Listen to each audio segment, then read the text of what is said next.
Olá, seja muito bem-vindo à Igreja Central Praia da Costa. A programação já vai começar, mas antes, preciso te dizer que estamos muito felizes de ter você com a gente. Aliás, você sabe quem somos? Bom, nós somos uma igreja. A igreja está sentada aí do seu lado. Somos o corpo de Cristo, unidos pelo mesmo propósito. Nós somos apaixonados pela Bíblia e valorizamos a fé e a pregação centralizada em Jesus. Acreditamos que tudo começa pela graça, pela verdadeira compreensão do amor de Deus por nós, e isso nos impulsiona a servirmos a Ele com excelência. Somos discípulos desse grande mestre e testemunhas do seu amor, 24 horas por dia, 7 dias por semana. Enfim, podemos resumir tudo isso dizendo que somos uma verdadeira família, buscando cada dia mais viver Cristo. Por que você não experimenta viver isso com a gente? Acesse as nossas redes sociais e confira os horários das nossas programações. Esperamos te ver mais vezes por aqui. Mas agora, prepare a sua mente. Vamos ter um encontro com o Criador. Igreja Central Praia da Costa. Venha e viva Cristo.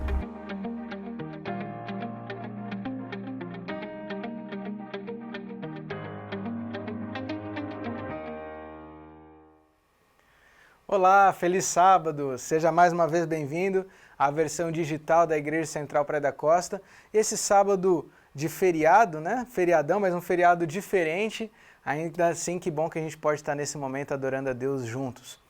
Quero já rapidamente te convidar a acompanhar a gente não só hoje, mas nas nossas redes sociais ao longo da semana também. Tanto no Instagram, Facebook e mesmo no YouTube, sempre Central Praia da Costa. Você tem vídeos diários, além de poder rever os outros cultos também. Acompanhe a gente na rede social e sempre compartilha com seus amigos. Quanto mais gente puder receber esse vídeo, melhor é para mais gente ficar sabendo daquilo que a gente está falando, do Cristo que a gente tanto prega. Quero também reforçar o convite a você para participar ou se engajar na campanha que nós estamos fazendo de inverno, a campanha solidária de inverno. Já temos falado isso nas últimas semanas. Nós estamos recolhendo cobertores, principalmente, para poder ajudar famílias tanto em situação de rua, quanto as famílias que estão cadastradas na ADRA Brasil, ADRA Espírito Santo, para poder ajudá-las no inverno que está chegando aqui em nosso estado. Então, você pode doar, eu tenho mais informações no telefone que está aparecendo aqui na tela, pelo WhatsApp, qualquer dúvida você pode perguntar ali como fazer a doação, enfim. Você pode enviar a sua doação direto para o endereço da ADRA, mas também você pode, se você tiver em mãos o cobertor, tem um grupo que está disponível para poder receber sua doação. Como? Sábado e domingo, das 10 ao meio-dia. Sábado e domingo, das 10 ao meio-dia, tem um grupo fazendo plantão na nossa igreja. Aqui na nossa rede social você tem um endereço, caso você não conheça a nossa igreja, para poder participar dessa campanha. Não deixe de participar, não deixe de trazer sua doação. Já recebemos diversos cobertores, estamos quase chegando na nossa meta, nosso sonho, mas ainda dá tempo de você participar. Se engaje nessa campanha de ajuda solidária aí, campanha de inverno. Quero convidar você então agora a adorarmos a Deus juntos. Nós vamos cantar, nós vamos louvar o nosso Criador. Já reúne aí a sua família perto da televisão, do computador, do celular, para a gente poder soltar a voz em adoração a Deus. Quero dar o feliz sábado ao pessoal que está aqui nos bastidores hoje, a Emily e o Charles, e quem vai trazer o louvor para nós, Ralph, Nath e Felipe, sejam muito bem-vindos, vamos juntos cantar. Bom estarmos juntos mais uma vez. Um feliz sábado para você, para sua família. Eu quero te convidar. Nós queremos convidar você. Tá sozinho? Tá acompanhado? Enfim, junte-se a nós em louvor e gratidão a tudo aí, aquilo que o Senhor tem feito por nós, pela tua vida, pela vida da tua família. Entrego minha vida, é isso que nós vamos cantarmos juntos nessa hora. Erga a tua voz a Ele.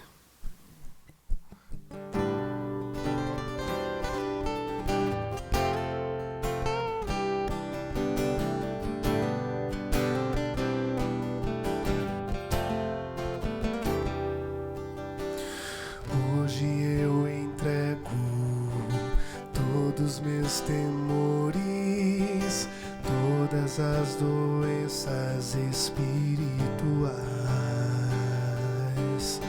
Hoje eu renovo o meu compromisso de usar os meus talentos para o Senhor. Quero ser um ungido por Jesus,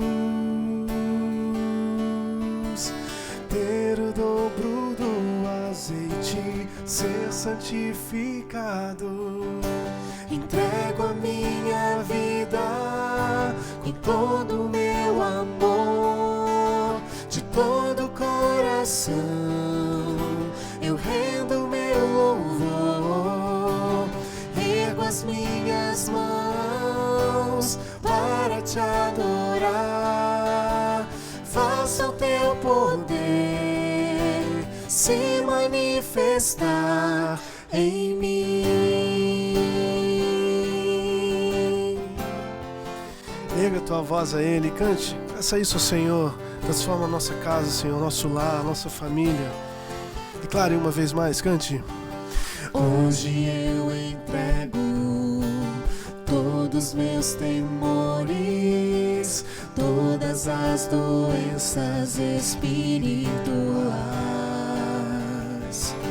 Hoje eu renovo o meu compromisso de usar os meus talentos para o Senhor.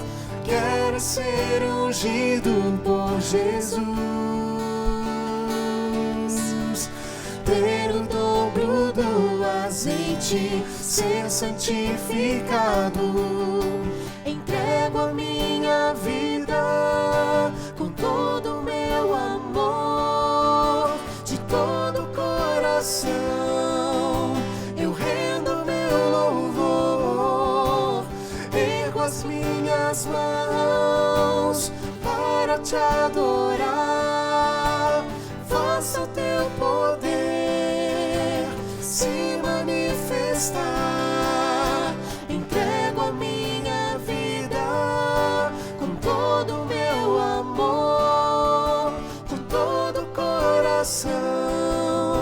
Eu rendo meu louvor, ergo as minhas mãos para te adorar. Faça o teu poder se manifestar em mim.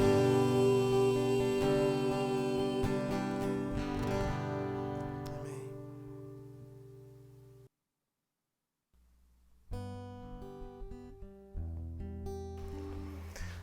Nesse momento, queria te convidar a adorar o nosso Criador e o nosso mantenedor.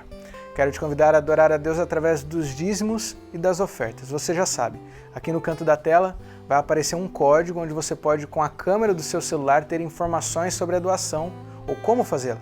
Também está aparecendo aqui na tela as informações bancárias para que você possa fazer a transferência para a sua doação poder acontecer mesmo nesse período ainda à distância. Não deixe de adorar a Deus.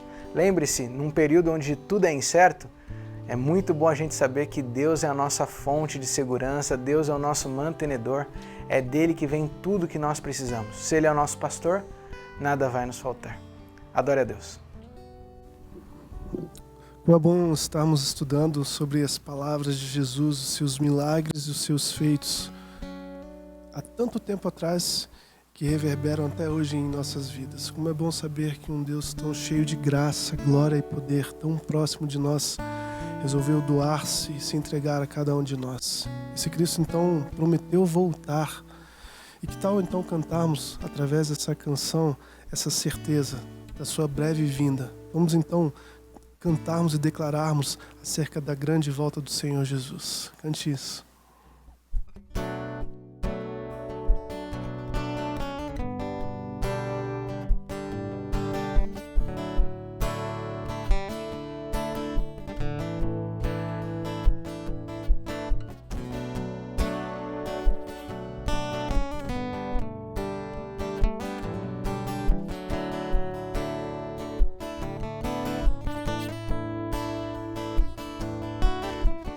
Tu és a minha luz, a minha salvação, e a ti me renderei. Se ao teu lado estou, seguro em tuas mãos, eu nada temerei.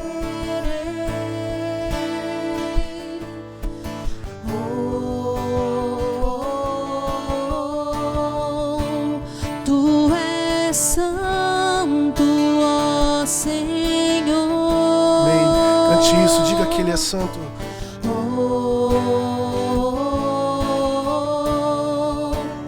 Tu és digno de louvor. Só em Ti confiarei, eu nada temerei. Em frente eu irei, pois eu sei que vivo estás e um dia voltarás do céu pra nos buscar, pra sempre reinarás. Aleluia.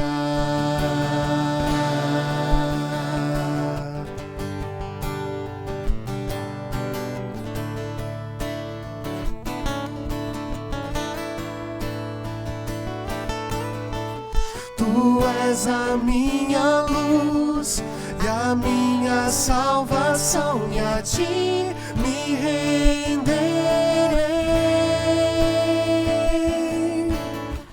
Se ao Teu lado estou, seguro em Tuas mãos, eu nada temerei.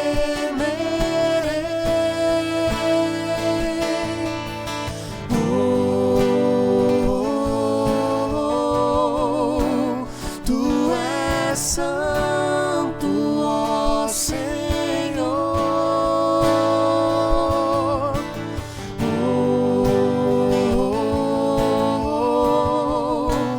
Tu és digno de louvor.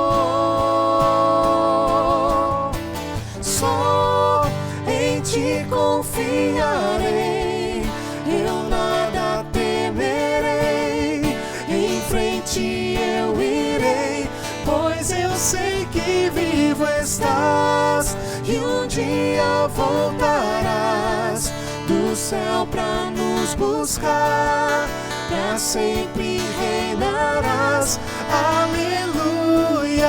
Só em Ti confiarei, eu nada temerei. Em frente eu irei, pois eu sei que vivo estás e um dia voltarás do céu pra nos buscar, pra sempre reinarás. Aleluia.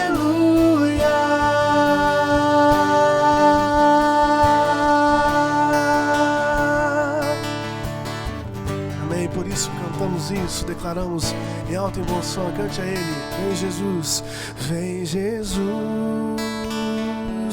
vem Jesus. Maranata, ora vem Senhor Jesus. Cante isso a Ele. Vem Jesus, vem Jesus. Maranata, ora vem Senhor Jesus. Vem Jesus, vem Jesus. Maranata, ora vem Senhor Jesus. Vem Jesus,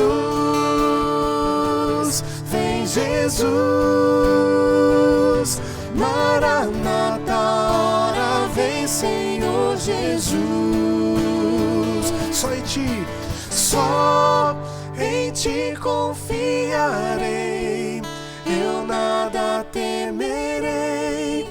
Em frente eu irei, pois eu sei que vivo estás e um dia voltarás do céu pra nos buscar, pra sempre reinarás. Aleluia. Só em Ti confiarei, eu nada temerei. Em frente eu irei, pois eu sei que vivo estás e um dia voltarás do céu pra nos buscar, pra sempre reinarás. Aleluia.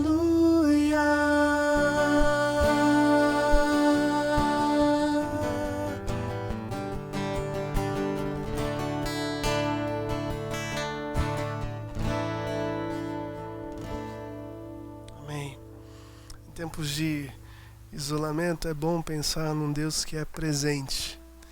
Um Deus que se fez por nós, que se deu por nós e que prometeu estar conosco, não apenas em tempos de pandemia ou não pandemia, mas todos os dias da nossa vida. Isso quer dizer que Ele está contigo aí agora, está conosco aqui agora.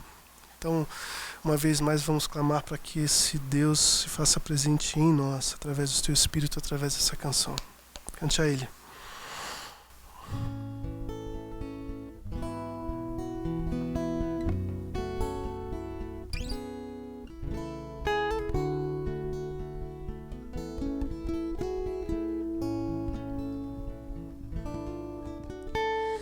Deus, ouve a minha oração, nasce em mim e me salva. Deus, ouve a minha oração, nasce em mim e me salva. Nasce em mim, nasce em mim, nasce em mim e apaga o meu pecar. Nasce em mim, nasce em mim, Nasce em mim e salva minha vida.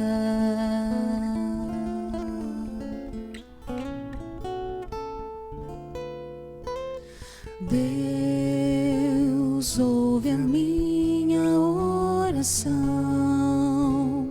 nasce em mim e me salva. Peça isso ao Senhor, diga para Ele. Deus, ouve a minha oração, nasce em mim, Por favor, Senhor. e me salva.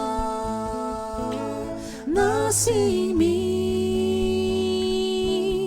nasce em mim, nasce em mim e apaga o meu pecar. Nasce em mim, nasce em mim, nasce em mim e salva minha vida. Nasce em mim,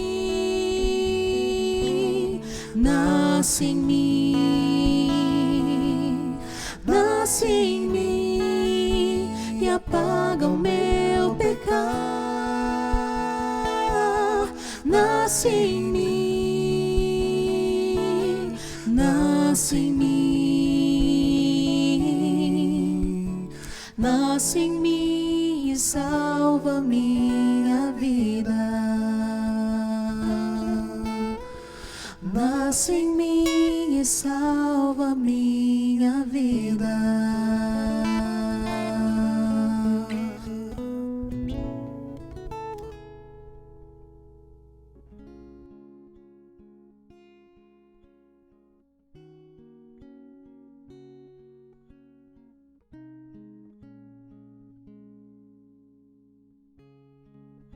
Nós temos agora um momento separado para oração, para buscarmos a Deus, pedindo que Ele possa tomar conta da nossa vida.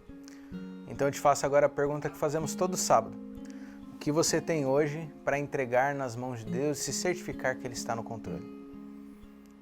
A gente sempre busca também um motivo especial de oração e dado todo o momento que a gente está vivendo, a expectativa da volta das atividades, ainda assim o receio de saber qual é o melhor momento, hoje eu queria te convidar a orar pela nossa igreja, porque a gente também tem o sonho de voltar a ter nossos cultos o mais rápido possível, mas precisamos de sabedoria do alto para tomar as melhores decisões no momento certo.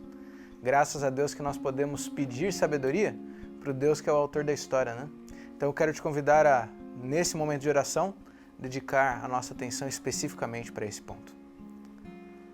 Você ora comigo?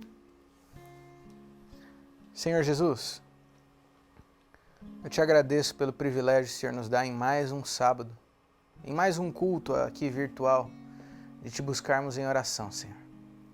Obrigado porque o Senhor se preocupa conosco, o Senhor ouve a nossa oração. Nesse momento a gente pode ter plena convicção que, apesar de tudo do que está acontecendo no mundo e tantas tarefas, digamos assim, que o Senhor tem a fazer agora, ainda assim o Senhor escuta a nossa oração. Obrigado, meu Deus. Eu quero te pedir de maneira especial que o Senhor possa abençoar a cada família, a cada pessoa que está acompanhando o culto nesse momento. Aqueles que estão assistindo conosco aqui no sábado, talvez alguns que estejam assistindo ao longo da semana, que nesse momento ele possa ser abraçado por ti, essa pessoa, que nesse momento ela possa sentir a tua presença ali onde ela está e ter a convicção de que o Senhor está abençoando a vida dela. Meu Deus, quero colocar em tuas mãos o momento que vivemos e hoje de maneira especial com relação à nossa igreja. Nós temos o sonho de poder nos encontrar novamente e voltar a cultuar o Senhor juntos, como a gente sempre faz. Mas existem muitas questões envolvidas. Por isso nós pedimos a sabedoria que vem de Ti, a sabedoria que vem do alto, para que o Senhor possa nos mostrar o melhor caminho, tomar as melhores decisões e que, acima de tudo, seja aqui virtualmente ou presencialmente, que o Teu nome continue sendo plenamente honrado pela nossa vida, pelas nossas orações e pelos nossos cultos de adoração. Que o Senhor continue sendo Deus da nossa vida cada dia mais. Em nome de Jesus nós oramos. Amém. Em tuas mãos,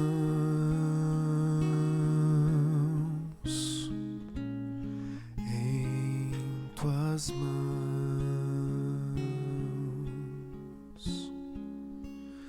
quero, ó Deus, me colocar em tuas mãos.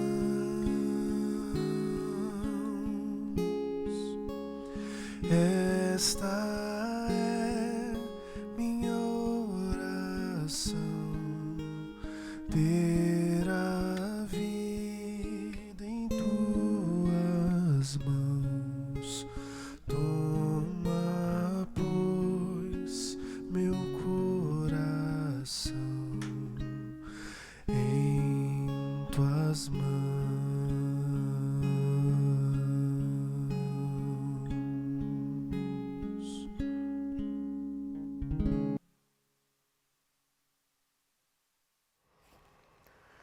Abra sua Bíblia no Evangelho de João, capítulo 6. Evangelho de João, capítulo 6. Hoje nós estamos entrando no quarto tema da série que temos estudado nas últimas semanas, que tem como título O Surpreendente Cristo. O Surpreendente Cristo. Nessa série a gente tem analisado as histórias dos milagres de Jesus, os 7 milagres de Jesus, que estão registrados no Evangelho de João. A cada sábado, um milagre diferente. Hoje veremos o quarto deles. E antes da gente ler o texto específico, já quero te fazer uma pergunta para poder abrir nossa compreensão. Nós estamos vivendo em um momento de crise. Bom, a gente sabe disso, tem repetido isso constantemente e você tem vivido isso durante a semana. E entre as tantas crises que experimentamos, nós temos a insegurança financeira, a instabilidade no trabalho e cada vez mais nós ouvimos pessoas comentando do receio do sustento. Como pagar as contas de casa, como conseguir colocar comida na mesa, como se certificar de que nada vai faltar. Aí a gente tem falado, da importância que é ter a fé, porque nessa hora a gente lembra como Cristo cuida da gente e nos ampara num momento como esse. Mas deixa eu te fazer uma pergunta. E se você buscasse a Jesus e Ele não tivesse o sustento? A história que a gente vai ver hoje fala justamente do dia onde Jesus não tinha o sustento para dar, onde Cristo não tinha o que oferecer para poder suprir a necessidade das pessoas. O que fazer num dia desses? É isso que a gente vai ver hoje na história. Evangelho de João, capítulo 6. Eu quero ler com você. O trecho de hoje é um pouquinho maior do que o normal, mas eu convido você a acompanhar a leitura, vai ser importante para a gente poder pegar a história como um todo. Vamos ler do verso 1 até o verso 15. Evangelho de João, capítulo 6, verso 1 até o 15. A Bíblia diz assim: Depois dessas coisas, atravessou Jesus o mar da Galileia, que é o de Tiberíades. Seguia-o numerosa multidão, porque tinham visto os sinais que ele fazia na cura dos enfermos. Então subiu Jesus a um monte e assentou-se ali com seus discípulos. Ora, a Páscoa, a festa dos judeus, estava próxima. Verso 5. Então Jesus, erguendo os olhos e vendo que grande multidão vinha ter com ele, disse a Filipe: Onde compraremos pães para lhes dar a comer? Mas dizia isto para o experimentar, porque ele bem sabia o que estava para fazer. Verso 7. Respondeu-lhe Filipe: Não lhes bastariam 200 denários de pão para receber cada um o seu pedaço? Um de seus discípulos, chamado André, irmão de Simão Pedro, informou a Jesus: Está aí um rapaz que tem 5 pães de cevada e 2 peixinhos. Mas que é isto para tanta gente? Disse então Jesus: Fazei o povo assentar-se, pois havia naquele lugar muita relva. Assentaram-se, pois, os homens em número de quase 5.000. Verso 11. Então Jesus tomou os pães e, tendo dado graças, distribuiu-os entre eles, e também igualmente os peixes quanto queriam. E quando já estavam fartos, disse Jesus aos seus discípulos: Recolhei os pedaços que sobraram, para que nada se perca. Assim, pois, o fizeram, e encheram 12 cestos de pedaços dos 5 pães de cevada, que sobraram aos que haviam comido. Vendo, pois, os homens o sinal que Jesus fizera, disseram: Este é verdadeiramente o profeta que devia vir ao mundo. Sabendo, pois, Jesus que estavam para vir com o intuito de arrebatá-lo para o proclamar rei, retirou-se novamente, sozinho, para o monte. Feche seus olhos. Vamos fazer uma oração pedindo a direção divina? Senhor Jesus, acabamos de ler mais uma vez a Tua palavra. E entendemos que essa história, como todas as outras histórias bíblicas, trazem para nós a sabedoria, a informação, o conhecimento de como te servir melhor. Hoje nós queremos aprender mais sobre Ti através dessa história que lemos. Então eu peço que agora, ao analisarmos os detalhes desse milagre, que o Senhor possa falar ao nosso coração e que possamos ter a convicção daquilo que o Senhor deseja para a nossa vida. Em nome de Jesus eu oro. Amém. Esse milagre é conhecido. Certamente você já ouviu essa história. Aliás, você que tem filhos pequenos, provavelmente está contando essa história para os seus filhos nos últimos meses aí, pessoal do Hall do Berço.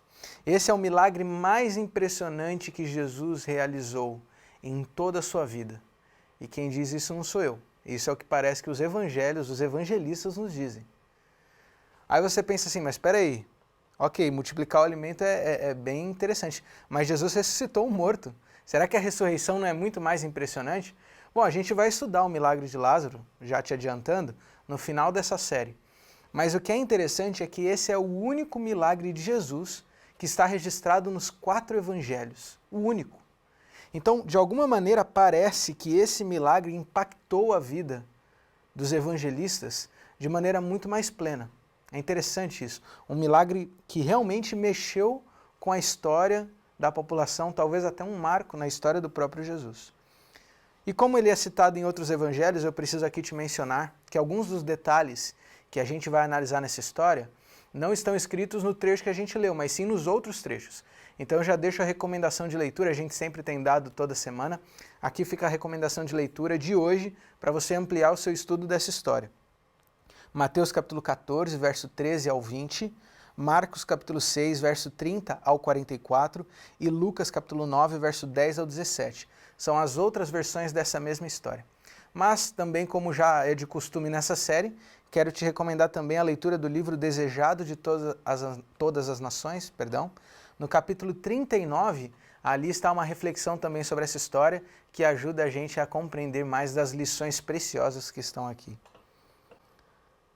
Fato é, entrando na história em si, que havia se passado cerca de 1 ano desde o milagre no tanque de Betesda. Você se lembra da história que estudamos na reflexão passada? Se você não assistiu, o vídeo está aqui na lista, você pode refrescar sua memória ou poder acompanhar ali essa história também. Um milagre impressionante, a cura do coxo no tanque de Betesda. Dependendo da interpretação, essa história acontece 1 ano ou no mínimo 6 meses depois. algum tempo passou. Estamos aqui por volta da Páscoa. A Bíblia diz isso claramente. Possivelmente a terceira Páscoa de Jesus desde o início de seu ministério. Esse é o contexto que temos aqui. Jesus, ele parece estar num momento específico de busca de tranquilidade. Ele deseja então ir ao monte para poder descansar um pouco, a gente vai entender um pouquinho mais disso. Então ele entra no barco junto com seus discípulos e cruza o mar da Galileia, o mesmo que depois vai ser chamado de Tiberíades, como o texto nos indica. O destino de Jesus era a cidade de Betsaida. Esse era o destino dele. Então ele vai nessa direção. Acontece que na história de Jesus a gente percebe diferentes pontos de popularidade, isso é muito interessante. Jesus ele começa o ministério dele sozinho, claro, mas logo ele vai ganhando com seus ensinamentos, seus milagres, tudo que ele falava para as pessoas foi juntando multidões, a notícia foi correndo e a popularidade de Cristo foi crescendo. Chega um momento que ele chega no ápice e depois essa popularidade começa a cair, Jesus começa a confrontar mais com a verdade até que finalmente chega à cruz, onde Jesus morre sozinho, conforme o texto nos deixa muito claro isso, abandonado pelos seus seguidores. Por que eu estou mencionando isso? Porque esse episódio, esse trecho, nós estamos no ápice da popularidade de Cristo, ou muito próximo disso. Estamos falando tanto de curva, estamos aí na ponta, no cume da curva de popularidade de Jesus. Jesus então ele cruza o mar da Galileia em busca de tranquilidade, mas devido à sua popularidade a notícia corre.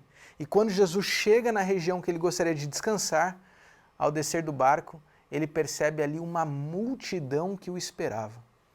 Possivelmente, aliás, isso é fato, por conta da Páscoa, as pessoas, os judeus, viajavam de suas cidades rumo a Jerusalém. E é bem provável que Betsaida estava no caminho de uma boa parte da população.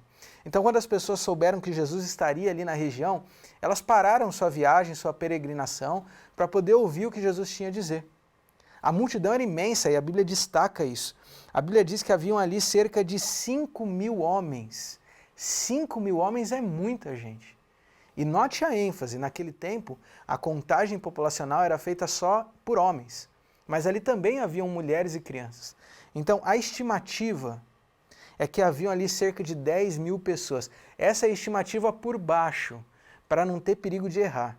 Mas existem alguns estudiosos mais audaciosos que chegam a argumentar que naquele momento poderiam haver 15 ou até 20.000 pessoas ouvindo os ensinos de Jesus.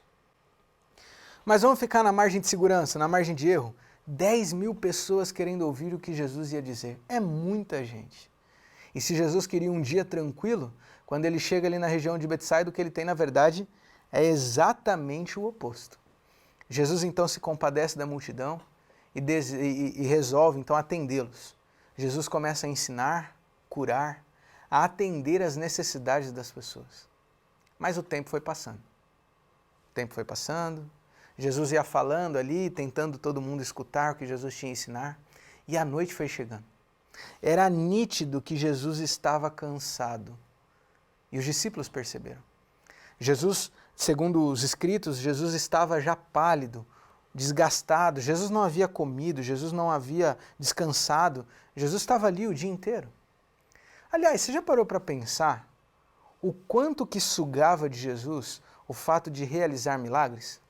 Quando eu preparava essa reflexão, passei algum tempo pensando nisso. Pensa bem, a gente sempre vê a cena de Jesus curando o coxo, Jesus curando as pessoas, Jesus tocava e as pessoas eram libertas, Jesus tocava e as pessoas eram curadas. Será que isso desgastava Jesus de alguma maneira? De alguma maneira saía energia dele? O que você acha? Será que Jesus se cansava? Ele era, assim, desgastado com tudo isso? Bom, eu não tenho a resposta exata, mas fato é que nesse dia, Jesus já estava muito cansado de tudo isso. Mas ele não queria parar, ele estava ali ensinando e ele via o amor das pessoas, a gana que as pessoas tinham pelo aprendizado, por ouvir suas palavras. Jesus não queria perder a oportunidade.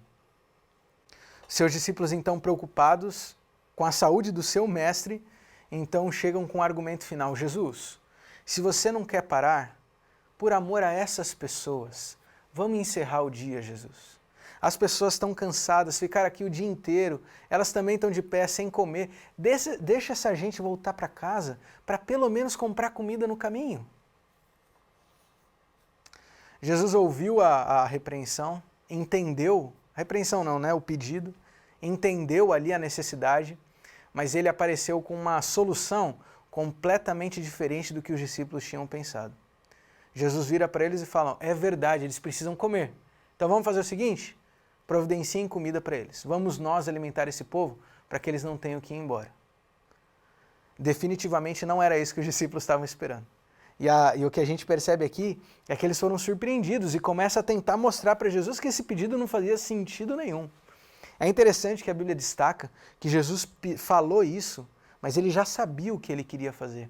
Jesus faz essa pergunta para os seus discípulos como que provando eles. Interessante, né? Imagina como Jesus estava ali, talvez até pensando, puxa vida, como esse pessoal tem pouca fé, não faz ideia do que eu vou fazer aqui ainda. Deve ser interessante como deve ter acontecido tudo aquilo. Mas fato é então que Jesus pergunta ou fala para os discípulos, olha, vamos nós oferecer comida para eles. Jesus então chama Filipe. E faz todo sentido, porque Filipe, que era o seu discípulo, Filipe era da região de Betsaida. Então, se tinha alguém que sabia onde ficavam as padarias e mercearias mais próximas ali, era o próprio Filipe. Ele fala, Filipe, arruma um jeito de comprar pão para a gente. Onde que a gente pode comprar pão? E Filipe mostra que não faz sentido. Jesus, a gente não tem nem dinheiro para isso. Ainda que tivesse uma padaria que desse conta de atender todo esse povo, a gente não tem dinheiro. A impressão que dá é que os discípulos fizeram uma espécie de vaquinha ali na hora, reunindo o que tinham de dinheiro nos bolsos, e conseguiram juntar 200 denários. Só para você ter uma ideia, um denário era o equivalente a um dia de trabalho. Ali havia dinheiro equivalente para 200 dias de trabalho. E Filipe diz, Jesus, isso não dá nem para o cheiro, para a quantidade de gente que tem aqui. Jesus então fala o seguinte, dá uma olhada na população, no povo aqui que está acompanhando e veja se alguém trouxe comida. Vamos ver o que eles trouxeram, vamos ver o que eles têm, para a gente poder alimentá-los. Aparentemente, Filipe pede ajuda de André, outro discípulo de Jesus, que também era da região de Betsaida, ali próximo. E é difícil a gente imaginar que os discípulos tenham passado por toda a multidão procurando alguém, porque afinal de contas era muita gente. Mas aparentemente eles olham um ou outro até que finalmente André traz um menino. Jesus, esse menino aqui foi o único que encontramos com comida. Por conta disso, alguns estudiosos até especulam que esse menino era um conhecido já de André, por isso que ele tem a liberdade de trazer esse menino a Jesus. Mas você sabe, a comida que o menino tinha não dava nem para o cheiro, era muito pouco. 5 pães e 2 peixinhos, era um lanchinho mínimo ali. Jesus diz que isso é o suficiente. Pega o cesto, pede, então ordena aos seus discípulos que organizem a população, ou o povo ali, em grupos de 100 e 50 pessoas. Imagina agora os discípulos organizando, porque eles não faziam ideia do que ia acontecer. Completamente confusos, sem entender o que estava acontecendo. Pessoal, vamos reunir aqui, 50, 100 reúne. Mas por quê? O que vai acontecer? Não sei, só reúne. Jesus mandou, reúne. Alguma coisa vai acontecer. Todo mundo sentou na grama, Jesus orou. E agora ele passa a repartir o pão. Essa é a parte mais impressionante da história. Jesus tem um cestinho na mão, com 5 pães e 2 peixinhos. E pede para que os discípulos façam uma fila para pegar o alimento para servir ao povo. E vai colocando no cesto de cada um. E o pão não acaba. Para pensar que impressionante isso. Como que o milagre aconteceu? Jesus partia e o pão se recompunha? Ou Jesus tirava o pão do cesto e quando ele tirava um, aparecia outro? Não sei. Eu sei que Jesus ia enchendo os cestos e não terminava. Impressionante. Imagina, você tenta visualizar a história. Impressionante. Os cestos foram cheios e as pessoas foram servidas. A Bíblia diz, veja, que não é que as pessoas comeram pão suficiente. Não é que as pessoas mataram a fome ou enganaram a fome. A Bíblia diz que as pessoas se fartaram de pão.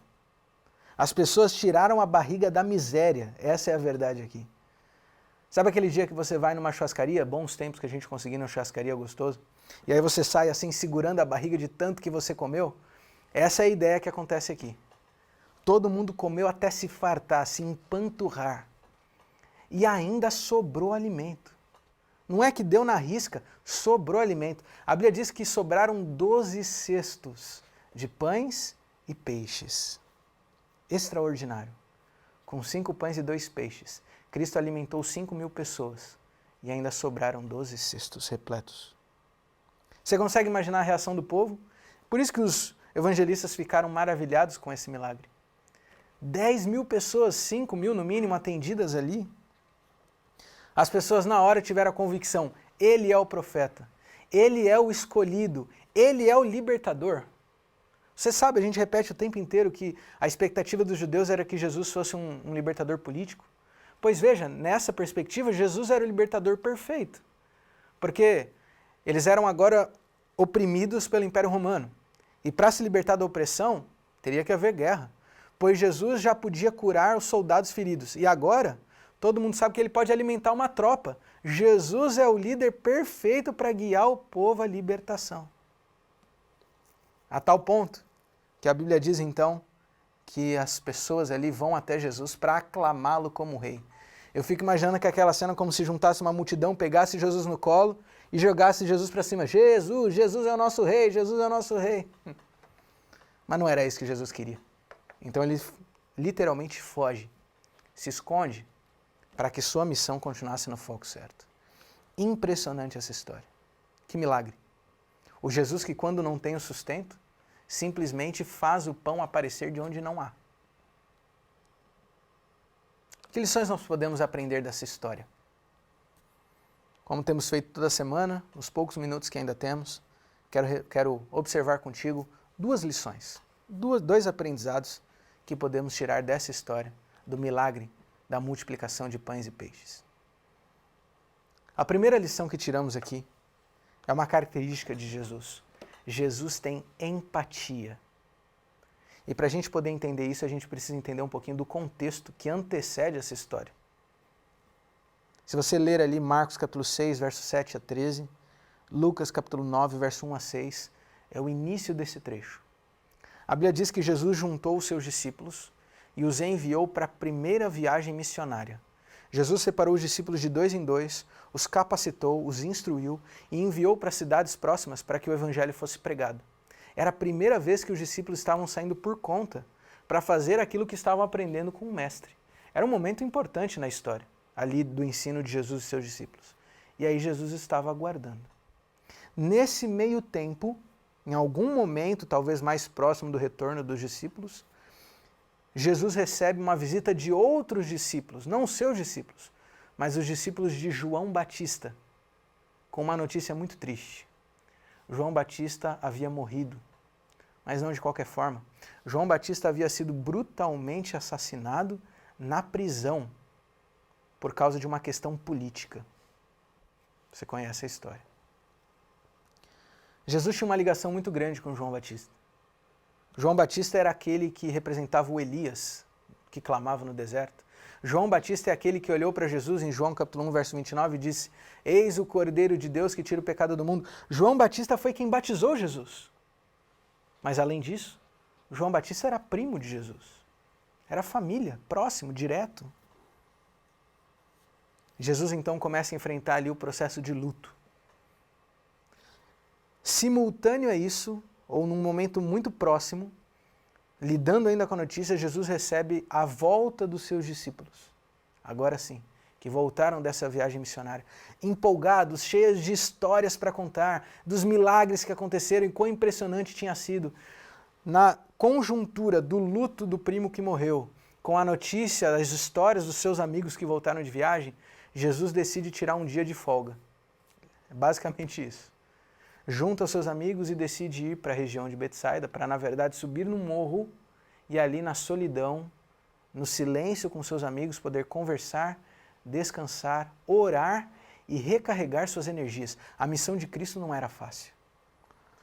Só que quando Jesus chega ali para esvaziar a cabeça, ele vê uma multidão. Sabe aquele dia que você senta em casa no sofá e você fala: hoje eu não quero ver ninguém na minha frente, ninguém me liga porque hoje eu quero desligar a cabeça? Era mais ou menos isso que Jesus estava vivendo, mas quando ele põe o pé na areia, 5.000 pessoas aparecem, 10.000 pessoas aparecem. Jesus agora tem que decidir a sua necessidade ou a necessidade do povo. E essa é a parte alta aqui da história. Porque Jesus ali, talvez do morro, ele observa as pessoas E Jesus entende o que cada um estava vivendo. Jesus entende a necessidade das pessoas. Jesus entende a luta das pessoas, a ânsia que elas tinham de uma resposta, de uma cura, de um milagre. Jesus, então, sem pensar duas vezes, coloca as suas necessidades de lado, engole o choro e simplesmente desce para cuidar dos outros. Sabe o que isso mostra para a gente?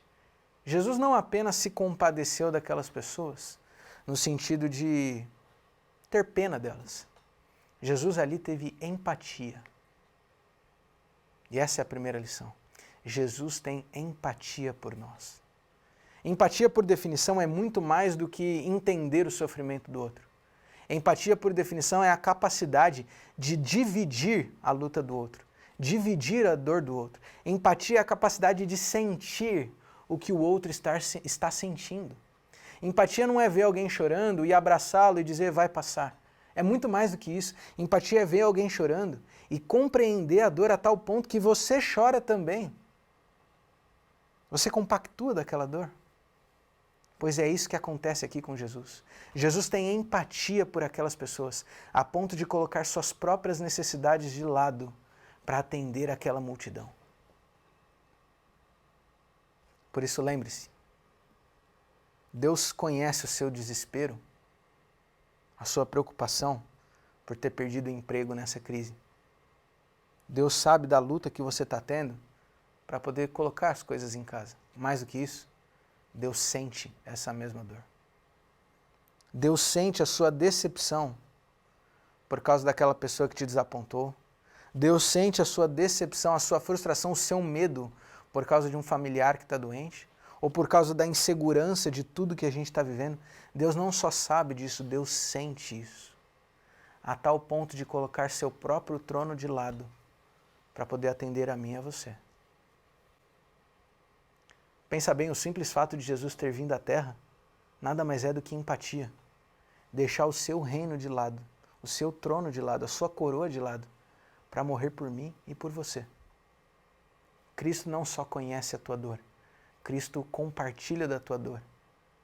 Por isso Ele te abraça, te cura, te salva.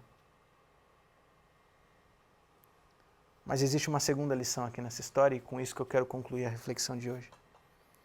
A segunda lição está relacionada, logicamente, ao alimento em si, que, sem dúvida, é o ponto principal da história. Veja, o alimento era muito simples. Aquele menino tinha apenas 5 pães e 2 peixinhos. João ainda destaca que eram 5 pães de cevada, especificamente. Só para você ter uma ideia, ó, esse pão que está se referindo aqui é muito parecido com o que a gente chama hoje de pão sírio, aquele pão achatado, uma versão pequenininha. E os peixinhos talvez ali já preparados, assados, talvez ali do tamanho de uma sardinha pequena. Essa era a realidade desse lanchinho. 5 pãezinhos pequenininhos, disquinhos de pão e 2 peixinhos assados para comer. Aquele lanche era o lanche para uma criança. Aquele lanche era o suficiente para matar a fome daquele menino, um lanchinho da tarde. Mas ele não era o suficiente para matar a fome nem mesmo de um adulto. Quanto mais de 5.000 pessoas. Aliás, vale até destacar que esse era um lanche simples. A cevada, naquele tempo, era um ingrediente tão simples que era considerado comida de animal. Aqui, essa comida, esse lanche desse menino, era lanche de uma família pobre, sem muitos recursos. Um lanche muito... Seria o similar ao nosso arroz com feijão. Essa era a história aqui. Não havia luxo, não havia exagero, não havia nada a mais, requintes. A simplicidade de um lanche infantil da tarde. Quando André apresenta esse lanchinho para Jesus, ele fala quase que de forma irônica. Jesus, ó, tudo que eu consegui aqui são 5 pães e 2 peixinhos. Jesus, manda o pessoal de volta para casa, para que teimar? Mas com esse lanchinho, Jesus forra a barriga de todo mundo. Mata a fome com esse lanchinho mínimo. Sabe o que essa história nos ensina, essa segunda lição? Veja, aquele alimento não era suficiente para matar a fome do povo. Aquele alimento não era o sustento, mas nem de perto. Mas aquele alimento foi suficiente, sabe por quê? Porque Cristo estava lá. O que eu quero dizer é que essa história nos ensina que o que realmente é suficiente para nós é Cristo. Jesus é suficiente. Ainda que na sua mesa falte o pão, ou só tenha 5 pães e 2 peixinhos, e parece que não vai dar para terminar o mês, se Jesus estiver sentado à mesa, Ele é suficiente. Ainda que as contas se acumulem e você não sabe nem como vai pagar a dívida do trabalho, quanto mais as de casa, se Cristo estiver junto, Ele é suficiente. Ainda que você enfrente conflitos em casa, ainda que a família esteja a ponto de ruir, se Cristo realmente estiver no lar, Ele é suficiente. O que essa história nos ensina, e talvez seja por isso que foi tão impressionante aos evangelistas, é que nada falta quando Cristo está junto, porque Ele é suficiente. Então eu preciso te fazer a pergunta: quão suficiente Cristo tem sido na sua vida hoje? Tem uma metáfora que é muito comum a gente usar no meio religioso, que a gente diz que Deus nos criou com um buraquinho no coração, que é do tamanho perfeito de Deus. Você já ouviu essa metáfora, né? Deus criou o nosso coração como que faltando uma peça de quebra-cabeça. E Deus é a medida ideal dessa peça, que completa o nosso coração. Mas sabe qual é um grande erro que a gente comete assim constantemente? A gente até entende como cristãos que Deus é quem preenche esse buraquinho. Mas é que muitas vezes a gente continua tentando colocar outras coisas junto com Deus ali. A gente coloca Deus para tapar o buraco, digamos assim, mas a gente ainda quer enfiar mais coisas.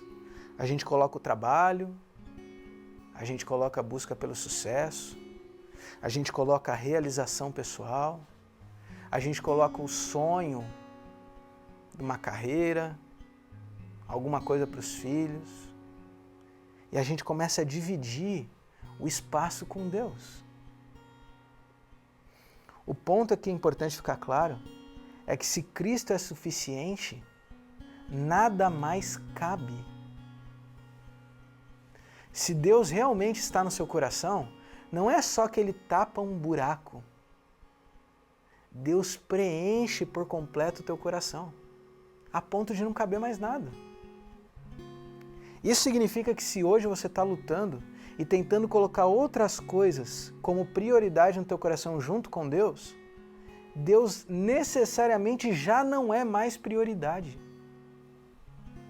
Se hoje você sente que o seu coração está preenchido por Deus, mas você tenta preencher com dinheiro, você tenta preencher com o seu trabalho, com o seu próprio esforço, se você tenta preencher com algum sonho que você tem de vida, se você tenta preencher com alguma expectativa outra, sei lá eu qual, necessariamente Deus não está mais lá, porque Deus não divide espaço. Ele é suficiente por si só. Ou é só Ele, ou Ele não está lá. Quão suficiente Cristo tem sido na sua vida hoje?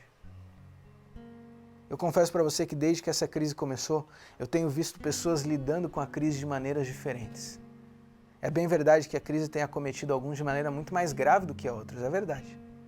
Mas cada um lida de uma maneira diferente.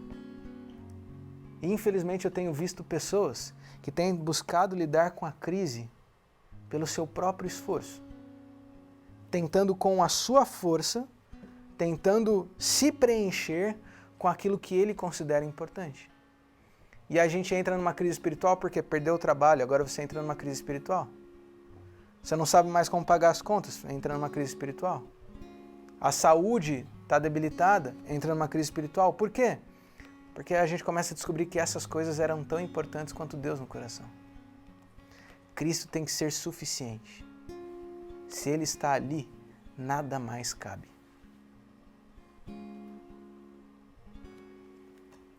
O relato de Marcos destaca que aquelas pessoas estavam ali como ovelhas que não têm pastor.